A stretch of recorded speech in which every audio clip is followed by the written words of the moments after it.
I want to be mindful that again, we had this um, affordable housing bond that got approved in 2019.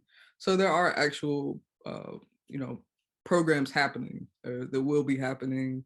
There's also the Affordable Housing Implementation Committee that's going to have oversight over all that process. But like I said, I would really love to see the city, continue to fortify and strengthen and fund organizations that are already doing this work. I think I specifically mentioned DCLT, Durham Community Land Trust, and Habitat for Humanity.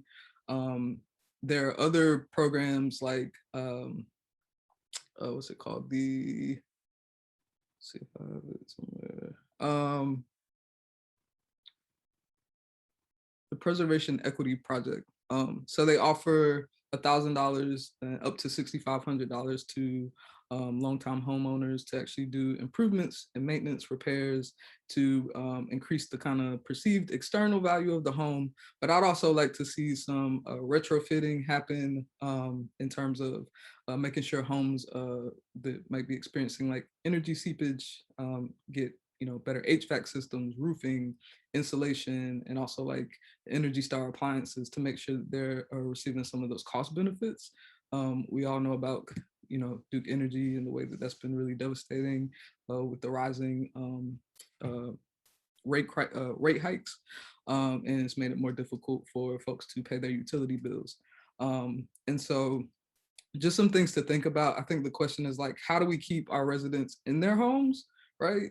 And also, how do we figure out ways to get folks in homes who are not housed right now?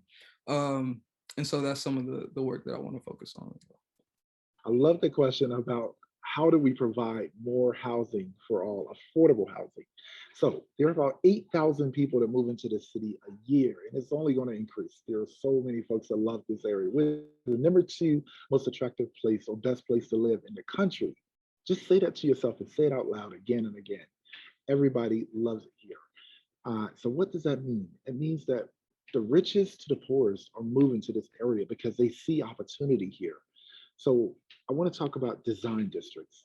Design district. If you look downtown Durham, downtown Durham is actually it's a design district. And when I think about growing and developing and building a new Durham, I think about building neighborhoods and more communities. And anytime you're building, you're creating jobs, you're expanding the tax base, you're generating more revenue, you're creating more opportunity for people to have access to more resources. And when you're doing that, imagine if we not only had downtown, but we had downtown, uptown, midtown, southtown, northbound. We can do all of those things and more.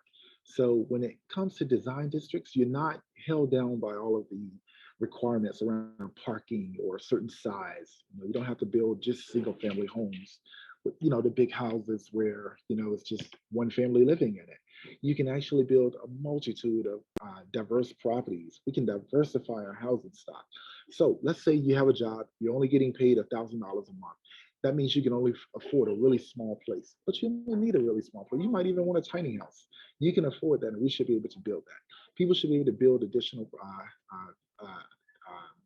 accessory dwelling units on their property. We were able to expand that, and we now have that.